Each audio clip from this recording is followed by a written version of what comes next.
जय हिंद साथियों, Indian exam institute में आपका स्वागत है। साथियों, आज हम लोग पढ़ेंगे एनसीईआरटी इतिहास की बुक का कक्षा 7 का अध्याय 8 पढ़ेंगे। क्लास 6 का और क्लास 7 के सारे वीडियो इतिहास के इस चैनल पर अपलोड हो चुके हैं। यदि आप लोग अभी तक नहीं देखे हैं तो इस चैनल की प्लेलिस्ट से या आई बटन से या चैनल के डिस्क्रिप्शन से जा कर के देख सकते हैं। शुरू करते हैं हम लोग। एनसीईआरटी कक्षा 7 का लास्ट चैप्टर है 8। 18वीं शताब्दी में नए राजनीतिक युग। 18वीं शताब्दी में नए राजनीतिक गठन, अध्याय 8। यहाँ पे एक मानचित्र दिया गया है। मानचित्र 1 18वीं शताब्दी में नए राज्यों का गठन इनका दिया गया है। मुगल साम्राज्य की बाहरी सीमा दिया गया है 1700 ईस्वी की। यहाँ पे दिखाया गया है सिख थे लाहौर, पानीपत, दिल्ली, जयपुर, जोधपुर, गुजरात, भरतपुर, अवध, लखनऊ, आगरा, ग्वालियर, मालवा, भोपाल, बड़ौदा, पूना, मराठा, मुर्शिदाबाद, बंगाल और हैदराबाद। यहाँ तक मुगल साम्राज्य की ये सीमाएं थी। ये जो डॉट डॉट दिया गया है, ये डॉट डॉट ये इंगित करता है कि यहाँ तक मुगल साम्राज्य की सीमाएं थी 1700 ईस्वी में। ये देख सकते हैं हम लोग, मुगल साम्राज्य की सीमाएं यहाँ तक फैली हुई थी। शुरू करते हैं हम लोग। यदि आप मानचित्र 1 और 2 को ध्यानपूर्वक देखें तो आपको पता चलेगा कि 18वीं शताब्दी के पूर्वार्ध के दौरान उपमहाद्वीप में कुछ विशेष रूप से उल्लेखनीय घटनाएं घटी। गौर कीजिए कि कई स्वतंत्र राज्यों के उदय से मुगल साम्राज्य की सीमाएं किस तरह से बदली, इसको हम लोग आगे देखते हैं। आप यह भी देखेंगे कि 1765 ईस्वी तक एक अन्य शक्ति यानी ब्रिटिश सत्ता ने पूर्वी भारत के बड़े बड़े हिस्सों को सफलतापूर्वक हड़प लिया था। यानी कि 1765 ईस्वी तक ब्रिटिश सत्ता ने पूर्वी भारत के बड़े बड़े हिस्सों को सफलतापूर्वक इन्होंने हड़प लिया था, उन पर अपना आधिपत्य स्थापित कर लिया था। ये मानचित्र हमें एक और मानचित्र दिया गया है 18वीं शताब्दी के मध्य ब्रिटिश क्षेत्र। अब यहाँ पे ब्रिटिश क्षेत्र कहाँ कहाँ तक फैल चुके थे, तो यहाँ एक संकेतक दिया गया है। यहाँ पे ये ब्रिटिश नियंत्रण के अंतर्गत क्षेत्र,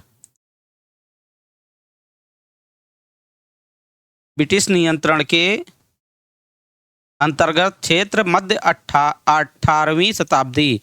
यहाँ पे ये डॉट डॉट रेखाएं संकेतक दिया गया है। यहाँ पे जहाँ जहाँ है 18वीं शताब्दी के मध्य ब्रिटिश नियंत्रण में ये सारे क्षेत्र हो गए थे, जिसमें ये दिया गया है यहाँ पे बंगाल का क्षेत्र और बिहार का क्षेत्र। ये देख सकते हैं हम यहाँ पे ये सीमाएं, ये 18वीं शताब्दी के मध्य ये सारे क्षेत्र ब्रिटिश सत्ता के अधिकार में आ गए थे। और यहाँ पे देख सकते हैं हम लोग मानचित्र में ये उत्तरी सरकार, बिहार का क्षेत्र, बिहार में पटना, मुर्शिदाबाद, बंगाल में मुर्शिदाबाद, कलकत्ता और ढाका, ये बंगाल का पूरा इलाका और बिहार, और ये पूर्वी घाट पर उत्तरी सरकार, ये इलाका पूरी तरीके से 18वीं शताब्दी के मध्य ब्रिटिश सरकार के अधीन हो गया था।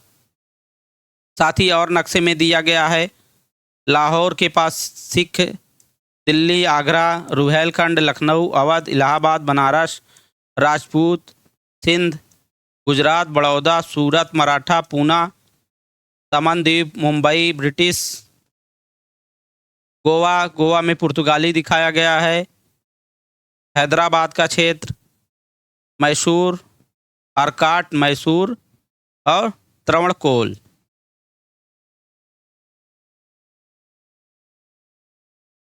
शुरू करते हैं। ये मानचित्र में यह दर्शाते हैं कि 18वीं शताब्दी एक ऐसी अवधि थी जब भारत में राजनीतिक परिस्थितियां अपेक्षाकृत एक छोटे से समयांतराल में बड़ी तेजी से अचानक बदलनी शुरू हो गई थी। यानी 18वीं शताब्दी के मध्य एक छोटी सी ही अवधि में भारत में राजनीतिक परिस्थितियां अपेक्षाकृत बदलनी शुरू हो गई थी। इस अध्याय में हम 18वीं शताब्दी के पूर्वार्ध मोटे तौर पर 1707 में जब औरंगजेब की मृत्यु हुई थी। औरंगजेब की मृत्यु कब हुई थी? इम्पॉर्टेंट है, 1707 ईस्वी में।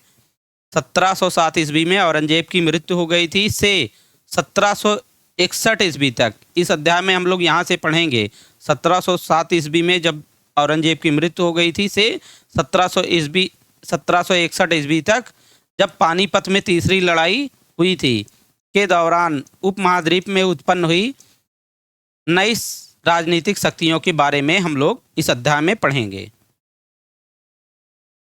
मुगल साम्राज्य और परवर्ती मुगलों के लिए संकट की स्थिति। परवर्ती मतलब आगे आने वाले मुगलों के लिए, परवर्ती का मतलब होता है आगे।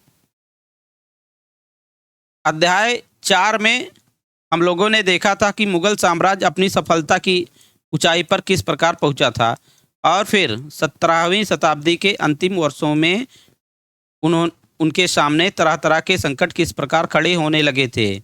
ऐसा अनेक कारणों से हुआ।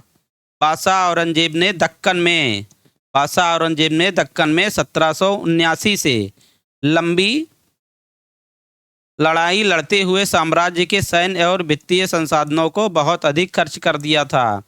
दक्कन का पठारी इलाका हम लोग जानते हैं। बादशाह औरंग मुगल शासक जो थे, बादशाह औरंगजेब, इन्होंने दक्कन के पठारी एरिए में 1779 से लंबी लड़ाई लड़ते लड़ते साम्राज्य के सैन्य तथा वित्तीय संसाधनों को बहुत अधिक खर्च कर दिया था। औरंगजेब के उत्तराधिकारियों के शासनकाल में साम्राज्य की प्रशासन की कार्यकुशलता समाप्त होने लगी। यानी कि औरंगजेब के जो उत्तराधिकारी थे, औरंगजेब तक तो शासन बहुत अच्छी तरीके से चला, लेकिन औरंगजेब के बाद जो इनके उत्तराधिकारी आए वो इतने कुशल नहीं थे कि प्रशासन को संभाल सकें। औरंगजेब के उत्तराधिकारियों के शासनकाल में साम्राज्य के प्रशासन की कार्यकुशलता समाप्त होने लगी थी और मनसबदारों के शक्तिशाली वर्गों को वश में रखना केंद्रीय सत्ता के लिए कठिन हो गया था। औरंगजेब के बाद जो भी शासक आए थे उनकी कार्यकुशलता कम थी और मनसबदार, जिसके कारण मनसबदार शक्तिशाली मनसबदारों को वो वश में नहीं कर पाए, जिससे केंद्रीय सत्ता के लिए कठिन हो गया था। सूबेदार के रूप में नियुक्त अभिजात, सूबेदार उस समय जो अभिजात थे अक्सर राजस्व और सैन्य प्रशासन, दीवानी एवं फौजदारी दोनों कार्यालयों पर नियंत्रण रखते थे। उस समय जो सूबेदार नियुक्त किए गए थे वे राजस्व और दीवानी, राजस्व, सैन्य प्रशासन, दीवानी और फौजदारी दोनों कार्यालयों पर नियंत्रण रखते थे। इससे मुगल साम्राज्य के विशाल क्षेत्र पर उन्हें विस्तृत राजनीतिक, आर्थिक और सैन्य शक्तियाँ मिल गई। यानी कि जो फौजदारी और दीवानी का पर नियंत्रण रखते थे सूबेदार, इसके कारण उनको विस्तृत राजनीतिक, आर्थिक एवं सैन्य शक्तियाँ मिल गई। जैसे जैसे सूबेदारों ने प्रांतों पर अपना नियंत्रण सुदृढ़ किया, राजधानी में पहुंचने वाले राजस्व की मात्रा में कमी आती गई। जब सूबेदार लोग अपने प्रांतों को सुदृढ़ करना शुरू किए तो राजधानी में पहुंचते पहुंचते राजस्व की कमी आती गई। यानी कि वो राजस्व तो वसूलते थे लेकिन राजस्व को राजधानी तक प्रशासन में पहुंचाते नहीं थे। उत्तरी तथा पश्चिमी भारत के अनेक हिस्सों में हुए जमींदारों और किसानों के विद्रोहों और कृषक आंदोलनों ने इन समस्याओं को और भी गंभीर बना दिया। कभी कभी ये विद्रोह बढ़ते हुए करों के भार के विरुद्ध किए गए थे और कभी कभी ये शक्तिशाली सरदारों के द्वारा अपनी स्थिति को सुदृढ़ बनाने की कोशिशें थी। अतीत में भी विद्रोही समूहों ने मुगल सत्ता को चुनौती दी थी, परंतु अब ऐसे समूहों ने क्षेत्र के आर्थिक संसाधनों का प्रयोग अपनी स्थितियों को मजबूत करने के लिए किया। अब इन लोगों ने क्या किया? पहले तो विद्रोह किया ही था इन लोगों ने, लेकिन अब इन लोगों ने संसाधनों का उपयोग अपनी स्थिति को मजबूत करने के लिए करने लगे। जिस तरह से धीरे धीरे राजनैतिक व आर्थिक सत्ता प्रांतीय सूबेदारों, स्थानीय सरदारों व अन्य समूहों के हाथों में आ रही थी, औरंगजेब के उत्तराधिकारी इस बदलाव को रोक न सके। औरंगजेब तक तो प्रशासन एकदम कार्यकुशलता से चला, लेकिन औरंगजेब के जो उत्तराधिकारी आए वो इन बदलावों को इन पर नियंत्रण ना कर पाए। भरपूर भरपूर फसल और खाली तिजोरियां। एक तत्कालीन लेखक ने साम्राज्य के वित्तीय दिवालियेपन का वर्णन इन शब्दों में किया है। एक लेखक थे उस समय, तत्कालीन मतलब उस समय तत्काल जो लेखक थे वह इस साम्राज्य के वित्तीय दिवालियेपन का वर्णन इन शब्दों में किया है। किन शब्दों में किया है हम लोग देखते हैं। बड़े जमींदार निसहाय और निर्धन हो गए। उनके किसान वर्ष में 2 फसलें उगाते हैं। किसान उस समय वर्ष में 2 फसलें उगाते थे, लेकिन उन्हें दोनों में से अर्थात दोनों फसलों में से कुछ नहीं मिलता है। उनके स्थानीय गुमास्ते एक तरह से किसानों की हाथ की कठपुतली बने रहते हैं, जैसे कि स्वयं किसान अपने ऋणदाता के वश में रहता है जब तक वह साहूकार का कर्ज नहीं चुका देता। इस प्रकार संपूर्ण व्यवस्था एवं प्रशासन इतना चकनाचूर हो चुका है कि यद्यपि किसान अपनी फसल के जरिए मानव सोना बटोरता है, लेकिन उसके मालिक जमींदार को एक तिनके का टुकड़ा भी नहीं मिलता। ऐसी हालात में जमींदार सशस्त्र सेना कैसे रख सकते हैं जिनकी उससे आशा की जाती है। वे अपने सैनिकों को जो लड़ाई के समय उनके आगे पीछे चलते हैं और घुड़सवारों को जो उनके ठीक पीछे चलते हैं, पैसा कहाँ से देंगे। जमींदारों की स्थिति यहाँ दिखाई गई है कि बहुत खराब हो गई थी। जमींदार किसान लोग 2 फसलें वर्ष में उगाते थे, लेकिन जमींदारों को कर नहीं देते थे, जिससे जमींदार सैनिक व्यवस्थाएं ढंग से नहीं रख पाते थे। वे वेतन कहाँ से देते जब उनके पास राजस्व आता ही नहीं था। तो घुड़सवारों को अपने सैनिकों को वेतन देने में उनको बड़ी कठिनाई होने लगी थी।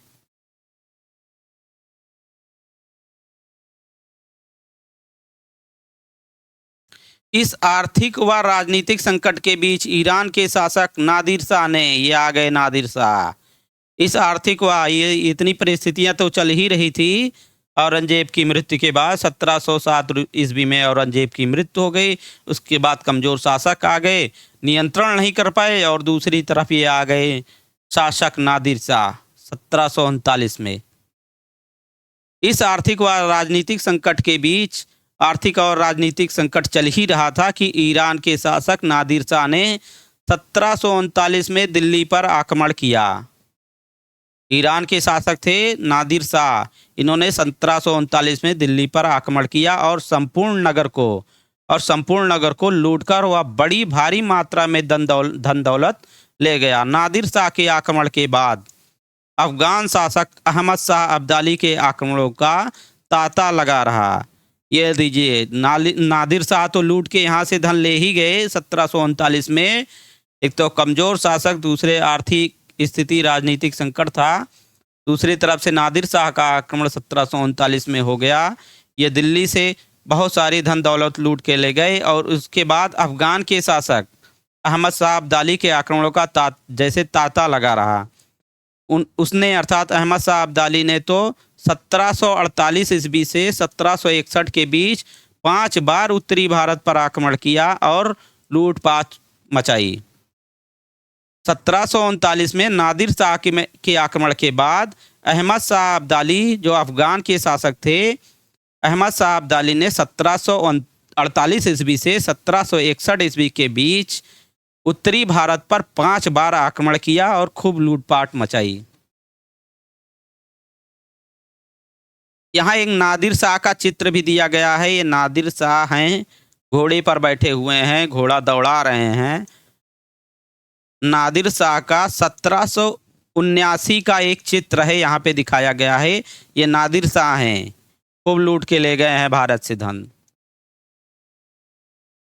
नादिर शाह का दिल्ली का आक्रमण। नादिर शाह के आक्रमण के परिणाम स्वरूप दिल्ली में जो विध्वंस हुआ उसका वर्णन समकालीन समकालीन अर्थात उस समय जो थे प्रेक्षकों ने किया था। इनमें से एक ने मुगल कोष में जिस तरह धन लूटा गया, मुगल कोष से जिस तरह धन लूटा गया था, उसका वर्णन इस तरह से किया है। देखते हैं। 60 लाख रुपए 60 लाख रुपए और कई हजार सोने के सिक्के, लगभग 1 करोड़ रुपए के सोने के बर्तन, ये सारे नादिर शाह ले गए हैं यहाँ से लूट करके। 1739 में जब दिल्ली पर आक्रमण किया तो इन्होंने क्या ले गए हैं, ये क्या ले गए हैं, यही यहाँ बताया जा रहा है। ये 60 लाख रुपए और कई हजार सोने के सिक्के, लगभग 1 करोड़ रुपए के सोने के बर्तन, लगभग 50 करोड़ रुपए के गहने, जवाहरात और अन्य चीज़ें ले गए। इनमें से कुछ तो इतनी बेशकीमती थी कि दुनिया में उनका मुकाबला कोई नहीं कर सकता है, जैसे तख्ते ताऊस यानी मयूर सिंहासन भी जो मुगलों का था, इसको भी नादिर शाह लूट कर चले गए। एक अन्य वृत्तांत में दिल्ली पर आक्रमण के प्रभाव का वर्णन मिलता है। जो कभी मालिक थे अब बड़ी दर्दनाक हालात में आ गए हैं। जिन्हें कभी भरपूर आदर इज्जत दी जाती थी, अब उन्हें प्यास बुझाने के लिए पानी भी नहीं मिलता। अलग थलग पड़े लोगों को उनके कोनों से खींचकर बाहर निकाल दिया गया। दौलतमंदों को भिखारी बना दिया गया।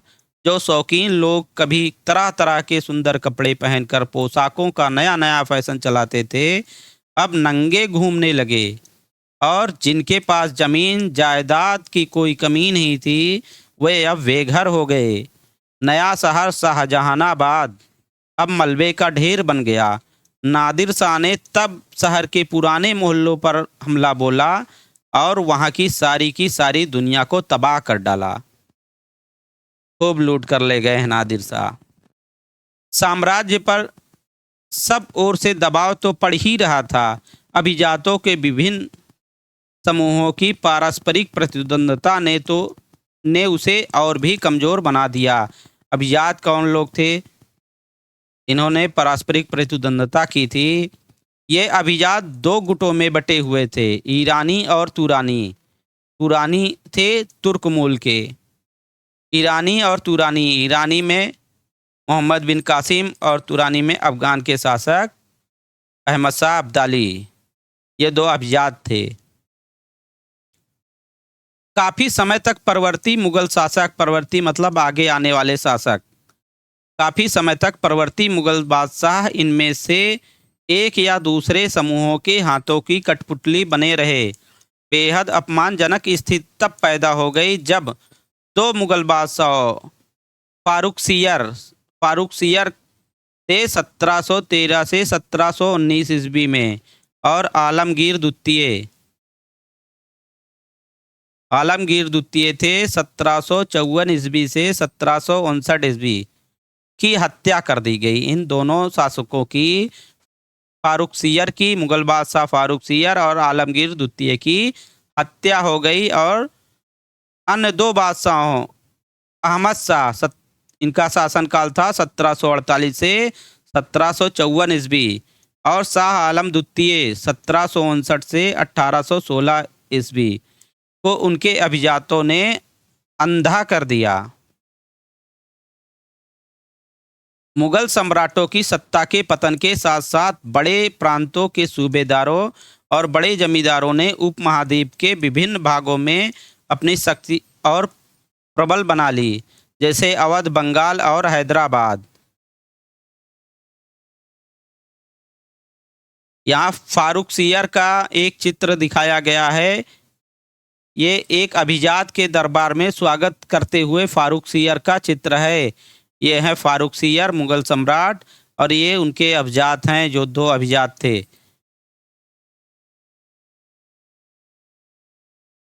राजपूत, बहुत से राजपूत घराने, विशेष रूप से अंबर और जोधपुर के राजघराने मुगल व्यवस्था में विशिष्टता के साथ सेवारत रहे थे। यानी कि बहुत से राजपूत अंबर और जोधपुर के राजघराने मुगल व्यवस्था में विशिष्टता के साथ विशेष रूप से सेवारत रहे थे। बदले में उन्हें अपनी वतन जागीरों पर पर्याप्त स्वायत्तता का आनंद लेने की अनुमति मिली हुई थी।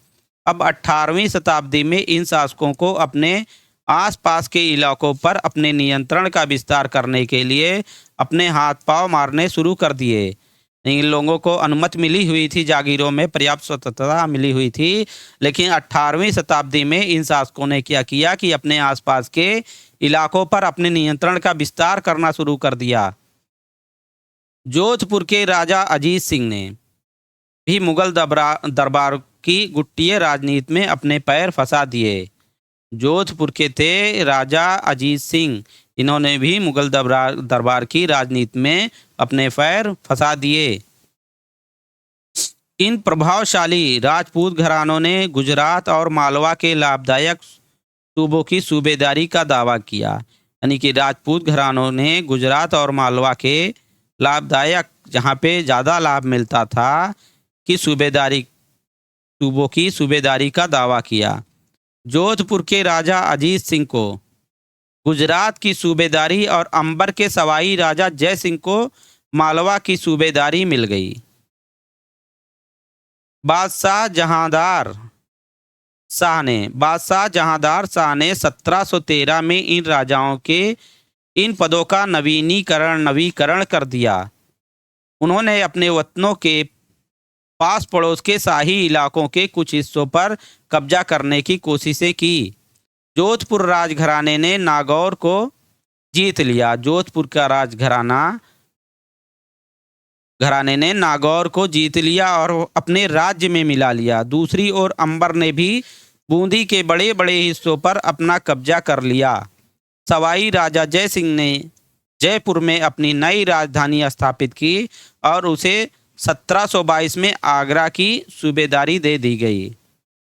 1740 के दशक में राजस्थान में मराठों के अभिजातों ने इन रजवाड़ों पर भारी दबाव डालना शुरू कर दिया, जिससे उनका अपना विस्तार आगे होने से रुक गया। देख लीजिए, 1707 ईस्वी के पहले जब तक औरंगजेब था तब तक किसी की हिम्मत नहीं होती थी, लेकिन जैसे ही कमजोर शासक आए सब इन पर दबाव डालना शुरू कर दिए।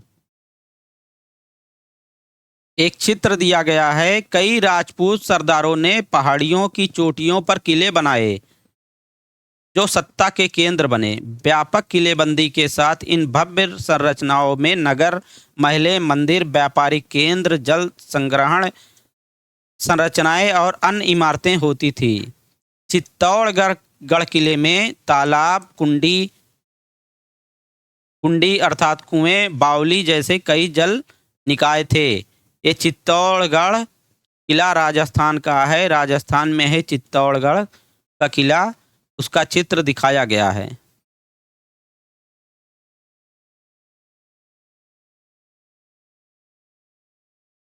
कई राजपूत शासकों ने मुगलों का अधिराजत्व स्वीकार कर लिया था।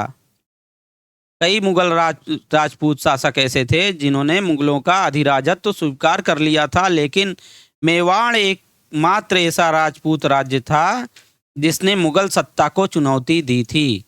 राणा प्रताप 1572 में उदयपुर तथा मेवाड़ के बड़े क्षेत्र पर नियंत्रण के साथ मेवाड़ की राजगद्दी पर आसीन हुए। अर्थात 1572 में राणा प्रताप उदयपुर और मेवाड़ के बड़े क्षेत्र पर नियंत्रण के साथ राजगद्दी पर आसीन हुए थे, अर्थात राजगद्दी पर बैठे थे 1572 में राणा प्रताप। राणा के पास मुगल अधिराजत्व को स्वीकार करने के लिए कई दूतों को भेजा गया, लेकिन वे अपने निर्णय पर दृढ़ रहे। एक यहाँ पे और चित्र दिया गया है। जयपुर में जंतर मंतर का चित्र दिखाया गया है। यहाँ पर जयपुर में जंतर मंतर।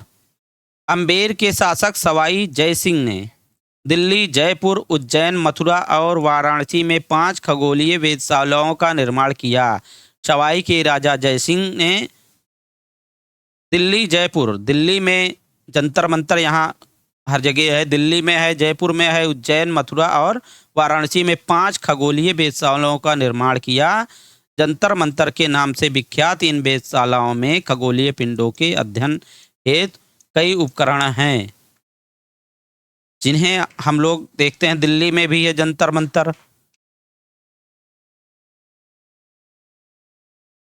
जयपुर में है, उज्जैन में है, मथुरा में और वाराणसी में है। 5 जगह खगोलीय वेधशालाओं का निर्माण किया गया है, जिसे जंतर मंतर के नाम से जो विख्यात है। और इन वेधशालाओं में अर्थात जंतर मंतर में खगोलीय पिंडों के अध्ययन हेतु उपकरण हैं।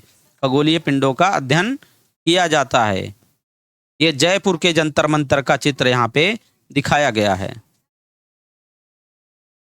एक चित्र और यहाँ दिया गया है, मेहरानगढ़ किला जोधपुर। जोधपुर का एक किला है मेहरानगढ़, उसका भी चित्र दिखाया गया है यहाँ पे। जयपुर के राजा जयसिंह। जयपुर के राजा थे जयसिंह। 1732 के एक फारसी वृत्तांत में राजा जयसिंह का वर्णन। 1732 का एक फारसी वृत्तांत है जिसमें राजा जयसिंह का वर्णन किया गया है। राजा जयसिंह अपनी सत्ता की चरम सीमा पर थे। 12 वर्ष के लिए वे आगरा के सूबेदार रहे। राजा जयसिंह 12 वर्ष के लिए आगरा के सूबेदार रहे और 5 या 6 वर्ष के लिए मालवा के। उनके पास विशाल सेना अर्थात जयसिंह के पास विशाल सेना, तोपखाना तथा भारी मात्रा में धन संपदा थी। उनका प्रभाव अर्थात राजा जयसिंह का प्रभाव दिल्ली से लेकर नर्मदा के तट तक फैला हुआ था।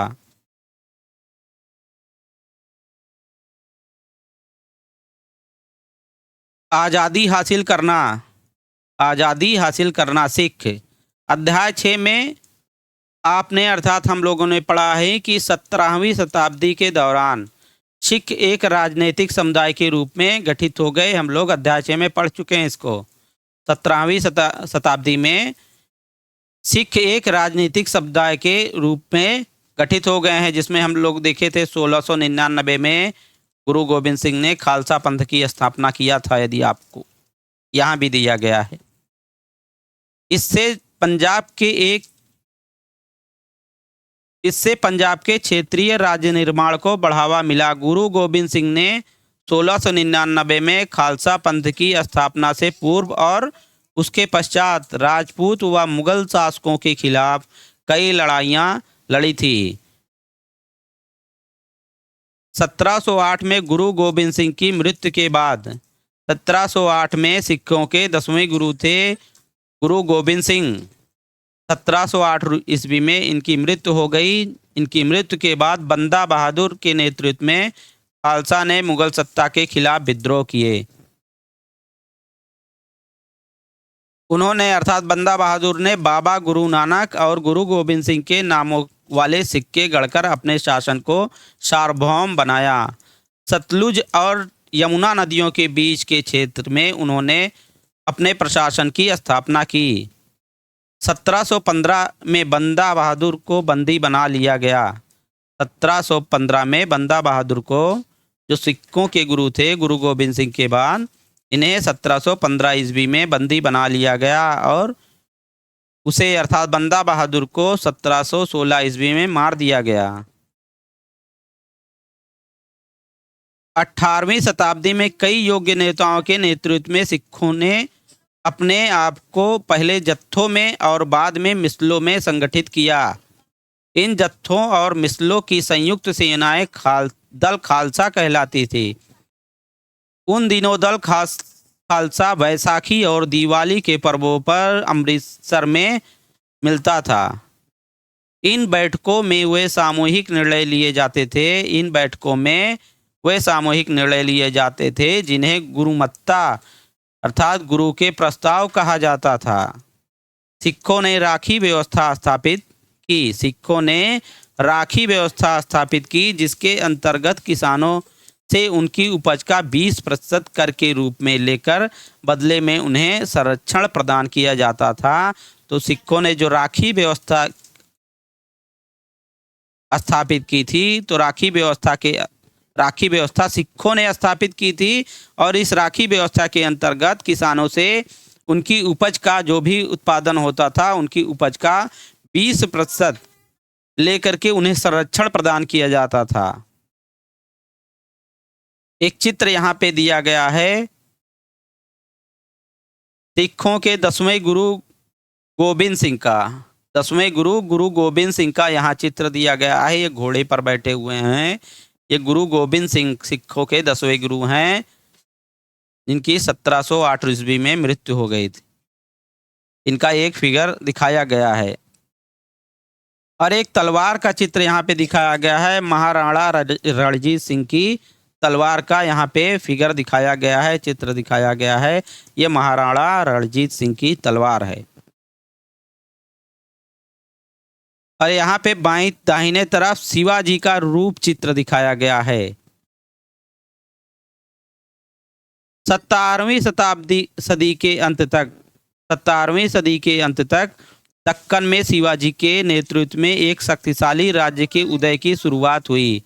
17वीं शताब्दी के अंत तक दक्कन क्षेत्र में, दक्कन का पठारी भाग जिसे हम लोग जानते हैं, तो दक्कन के क्षेत्र में शिवाजी के नेतृत्व में एक शक्तिशाली राज्य के उदय की शुरुआत हुई, जिससे अंततः एक मराठा राज्य की स्थापना हुई। शिवाजी का जन्म 1630 में शाहजी और जीजाबाई से हुआ था। इनके माता पिता का नाम था शाहजी और जीजाबाई। अपनी माता और अभिभावक दादा कोंडदेव इनके गुरु थे। अभिभावक दादा कोंडदेव शिवाजी के गुरु थे। गुरु और अभिभावक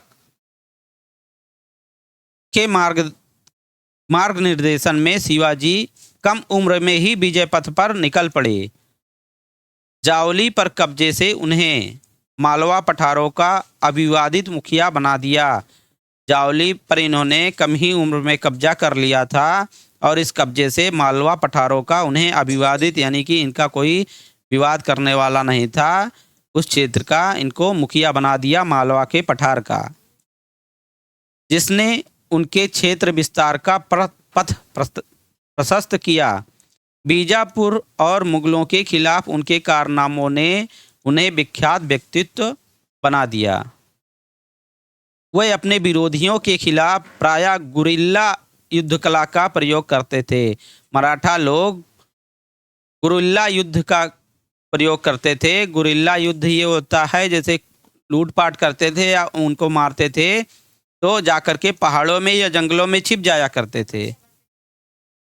चौथ और सरदेश मुखी पर आधारित राजस्व संग्रह प्रणाली की सहायता से उन्होंने एक मजबूत मराठा राज्य की नींव रखी।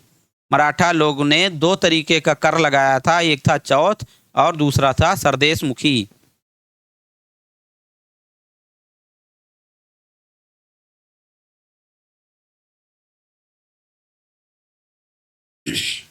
गुरु गोविंद सिंह ने खालसा को प्रेरित किया था कि शासन उनके भाग्य में है, राज करेगा खालसा। अपने सुनियोजित संगठन के कारण खालसा पहले मुगल सूबेदारों के खिलाफ और फिर अहमद शाह अब्दाली के खिलाफ सफल विरोध प्रकट कर सका।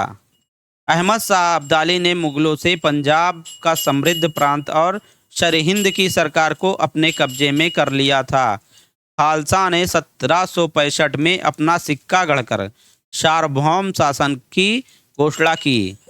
यह महत्वपूर्ण है कि सिक्के पर उत्कीर्ण शब्द वही थे जो बंदा बहादुर के समय में खालसा के आदेशों में पाए जाते थे। 18वीं शताब्दी के अंतिम भाग में सिख इलाके सिंधु से यमुना तक फैले हुए थे। यद्यपि ये विभिन्न शासकों में बटे हुए थे।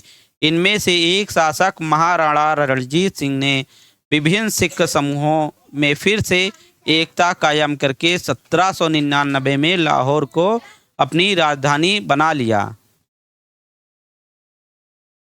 मराठा राज्य एक अन्य शक्तिशाली क्षेत्रीय राज्य था जो मुगल शासक का लगातार विरोध करके उत्पन्न हुआ था। मराठा राज्य मुगलों का लगातार विरोध करके ही उत्पन्न हुआ था। शिवाजी 1627 से 1680 ने शक्तिशाली योद्धा परिवारों जिन्हें देशमुखों की सहायता से, शक्तिशाली योद्धा परिवारों को जिन्हें देशमुख कहा जाता था, की सहायता से एक अस्थायी राज्य की स्थापना की। अत्यंत गतिशील कृषक पशुचारक का अर्थ कुंभी होता है। अत्यंत गतिशील कृषक पशुचारक मराठों की सेना के मुख्य आधार बन गए। शिवाजी ने प्रायद्वीप में मुगलों को चुनौती देने के लिए इस सैन्य बल का प्रयोग किया। शिवाजी की मृत्यु के पश्चात मराठा राज्य में प्रभावी शक्ति चित्पावन ब्राह्मणों के एक परिवार के हाथ में रही, जो शिवाजी के उत्तराधिकारियों के शासनकाल में पेशवा का अर्थ होता है प्रधानमंत्री, पेशवा अर्थात प्रधानमंत्री के रूप में अपनी सेवाएं देते रहे। पुणे मराठा राज्य की राजधानी बन गया। पुणे, जिसे पूना हम लोग जानते हैं महाराष्ट्र में है, वो मराठा राज्य की राजधानी बन गया। पेशवाओं की देखरेख में मराठों ने एक अत्यंत सफल सैन्य संगठन का विकास कर लिया। उनकी सफलता का रहस्य यह था कि वे मुगलों के किलाबंद इलाके से टक्कर न लेते हुए उनके पास से चुपचाप निकलकर शहरों कब्जों पर हमला बोलते थे और मुगल सेना से ऐसे मैदानी इलाकों में मुठभेड़ लेते थे जहां रसद पाने और कुमक आने के रास्ते आसानी से रोके जा सकें। पेशवा लोगों की देखरेख में मराठों ने अत्यंत सफल सैन्य संगठन का विकास किया था और इनकी सफलता का रहस्य यह था कि मराठा लोग मुगलों के किलेबंदी इलाकों से टक्कर न लेते हुए, उनके किलेबंदी की तरफ न जाते हुए वे उनके पास से चुपचाप निकल जाते थे मराठा लोग और शहरों और कब्जों पर हमला बोल देते थे और मुगल सेना से ऐसे मैदानी इलाकों में वो लोग मुठभेड़ करते थे जहां से रसद अर्थात खाने पीने की वस्तुओं का उनके पास पहुंचने का रास्ता ही रोक दिया जाए। उनके पास रसद सामग्री, खाने पीने की हथियार, ये सारी चीज़ें उनको मुहैया ना हो पाएँ।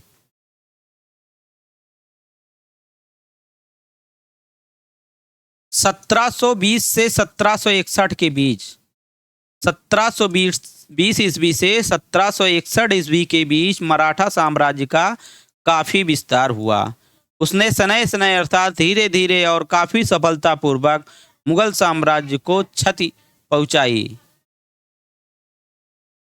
1720 के दशक तक मालवा और गुजरात मुगलों से छीन लिए गए। मराठों ने क्या किया था? 1720 के दशक तक मालवा और गुजरात मराठों से छीन लिए। 1730 के दशक तक मराठा नरेश को समस्त दक्कन प्रायद्वीप के अधिपत्य के रूप में मान्यता मिल गई। 1730 ईस्वी में मराठों को दक्कन का प्रायद्वीपीय पठार का अधिपत्य मिल गया और साथ ही इस क्षेत्र पर यानी दक्कन के पठारी इलाके पर मराठों ने चौथ और सरदेश मुखी कर वसूलने का अधिकार भी मिल गया। 1737 में दिल्ली पर धावा बोलने के बाद मराठा प्रभुत्व की सीमाएं तेजी से बढ़ी। वे उत्तर में राजस्थान, मराठा लोग उत्तर में राजस्थान और पंजाब, पूर्व में बंगाल और उड़ीसा तथा दक्षिण में कर्नाटक और तमिल एवं तेलुगु प्रदेशों तक फैल गई। इन क्षेत्रों को औपचारिक रूप से मराठा साम्राज्य में सम्मिलित नहीं किया गया, मगर मराठा प्रभुसत्ता को स्वीकार करने के तरीके के रूप में उन्हें भेंट की रकम ली जाने लगी। साम्राज्य के इस विस्तार से उन्हें संसाधनों का भंडार तो मिल गया, मगर उनके लिए उन्हें कीमत भी चुकानी पड़ी।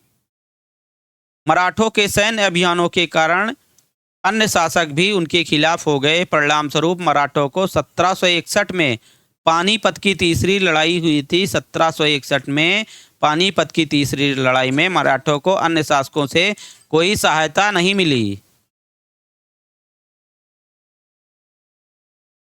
अंतहीन सैन्य अभियानों के साथ साथ मराठों ने एक प्रभावी प्रशासन व्यवस्था तैयार की। जब किसी इलाके पर एक बार विजय अभियान पूरा हो जाता था और मराठों का शासन सुरक्षित हो जाता था, तो वहां स्थानीय परिस्थितियों को ध्यान में रखते हुए धीरे धीरे भू राजस्व की मांग की गई।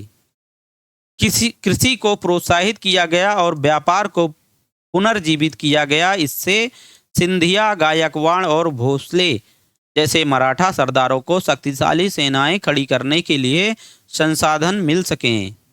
1720 के दशक में मालवा में मराठा अभियानों ने उस क्षेत्र में स्थित शहरों के विकास एवं समृद्धि को कोई हानि नहीं पहुंचाई। उज्जैन सिंधिया के संरक्षण में और इंदौर होलकर के आश्रय में फलता फूलता रहा। ये शहर हर तरह से बड़े और समृद्धिशाली थे और वे महत्वपूर्ण वाणिज्यिक एवं सांस्कृतिक केंद्रों के रूप में कार्य कर रहे थे। मराठों द्वारा नियंत्रित इलाकों में व्यापार के नए मार्ग खुले। चंदेरी के क्षेत्र में उत्पादित रेशमी वस्त्रों को मराठों की राजधानी पुणे में नया बाजार मिला। बुरहान पहले आगरा और सूरत के बीच की धुरी पर ही अपने व्यापार में संलग्न था, लेकिन अब उसने अपने वाणिज्यिक भीतरी क्षेत्र को बढ़ाकर दक्षिण में पुणे और नागपुर तथा पूर्व में लखनऊ तथा इलाहाबाद को शामिल कर लिया। बुरहान जहां पहले आगरा और सूरत में ही अपना व्यापार करता था, अब ये अपने वाणिज्यिक व्यापार का विस्तार करके दक्षिण में पुणे और नागपुर तथा पूर्व में लखनऊ तथा इलाहाबाद में भी ये व्यापार करने लगा।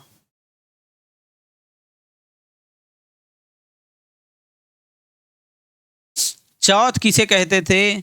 चौथ जो कर लगाए गए थे मराठों द्वारा, दो प्रकार के कर लगाए गए थे दक्कन में। एक था चौथ और दूसरा था सरदेशमुखी। दो प्रकार के कर लगाए गए थे मराठों द्वारा। चौथ के बारे में देखते हैं। चौथ जमींदारों द्वारा वसूले जाने वाले भू राजस्व का 25%। दक्कन में इनको मराठा वसूलते थे। चौथ होता था जमींदारों द्वारा वसूला जाता था भू राजस्व का 25%।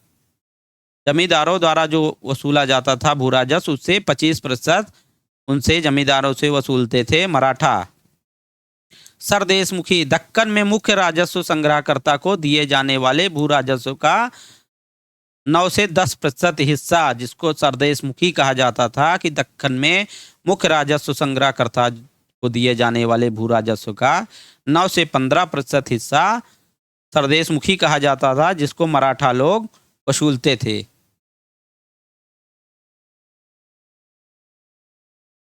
बाजीराव प्रथम, जो बाजीराव बल्लाल के नाम से भी जाने जाते हैं। बाजीराव प्रथम जो बल्लाल के नाम से भी जाने जाते हैं, पेशवा बालाजी विश्वनाथ के पुत्र थे।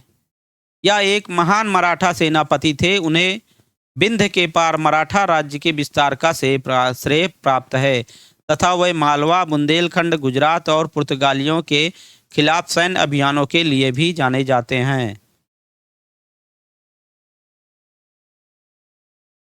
जाट अन्य राज्यों की तरह जाटों ने भी 17वीं और 18वीं शताब्दियों में अपनी सत्ता सुदृढ़ की। जैसे अन्य मराठा लोग थे और अभिजात लोग थे, इसी तरह से जाट भी थे। जाटों ने भी 17वीं और 18वीं शताब्दियों में अपनी सत्ता को और अधिक मजबूत किया, सुदृढ़ किया। अपने नेता जाटों ने अपने नेता चूड़ामन के नेतृत्व में उन्होंने अर्थात जाटों ने दिल्ली के पश्चिम में स्थित क्षेत्रों पर अपना नियंत्रण कर लिया।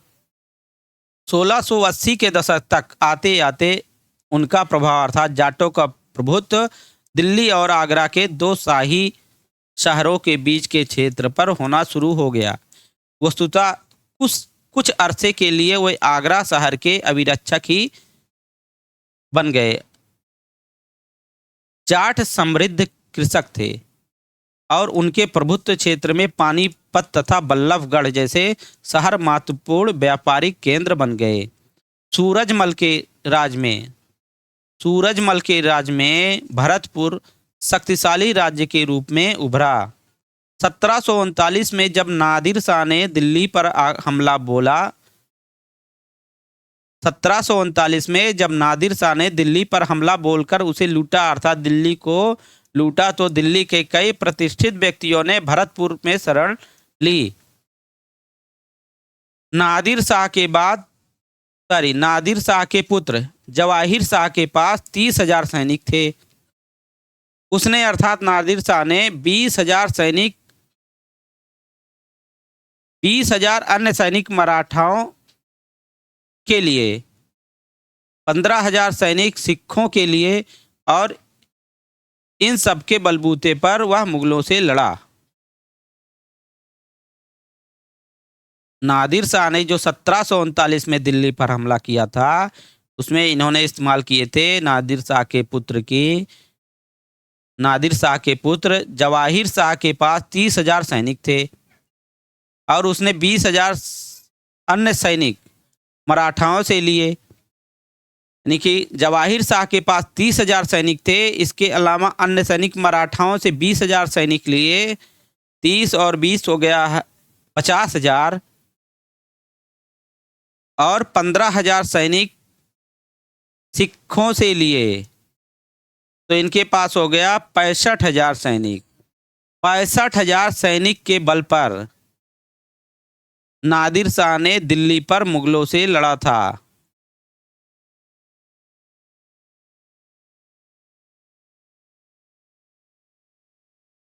जहां भरतपुर का किला काफी हद तक पारंपरिक शैली में बनाया गया, वहीं दीग में जाटों ने अंबर और आगरा की शैलियों का समन्वय करते हुए एक विशाल बाग महल बनाया।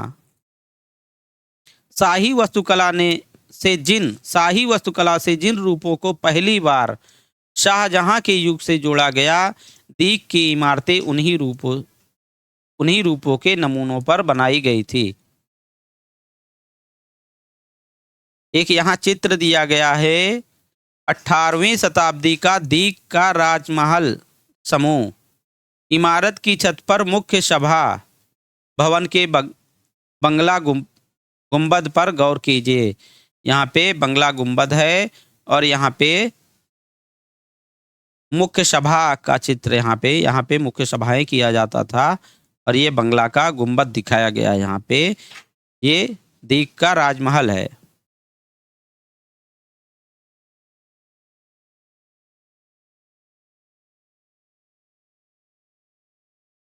जाटों की शक्ति सूरजमल के समय पराकाष्ठा पर पहुंची। सूरजमल जो जाटों के मुखिया थे, जिस समय इनका शासन था सूरजमल का, जाटों की शक्ति सूरजमल के समय पराकाष्ठा पर पहुंची, जिन्होंने 1756 से 1763 के दौरान भरतपुर जाट राज्य को, आधुनिक राजस्थान में जो है भरतपुर जाट राज्य, यह आधुनिक राजस्थान में पड़ता है, को संगठित किया। सूरजमल के राजनैतिक नियंत्रण में जो क्षेत्र शामिल थे, उनमें आधुनिक पूर्वी राजस्थान, दक्षिण हरियाणा, पश्चिमी उत्तर प्रदेश और दिल्ली शामिल थे।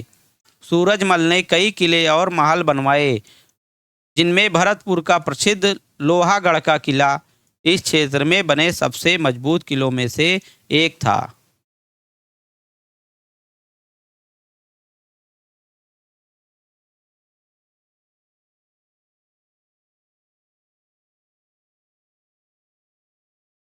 यहाँ कुछ सही गलत का निशान करने के लिए दिया गया है।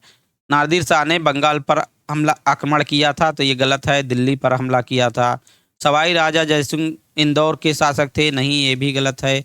इनको मालवा का और आगरा का के शासक थे, मालवा और आगरा की के शासक थे। गुरु गोविंद सिंह सिखों के 10वें गुरु थे, ये सही है। पुणे 18वीं शताब्दी में मराठों की राजधानी बना, तो हाँ, मराठों की राजधानी बना था पुणे। साथियों, ये चैप्टर इसी के साथ समाप्त होता है। अगला चैप्टर हम लोग पढ़ेंगे क्लास 7 की इतिहास की के सारे चैप्टर इसी के साथ समाप्त हो जाते हैं। अगला वीडियो हम लोग देखेंगे कक्षा 8 का एनसीईआरटी का इतिहास का देखेंगे।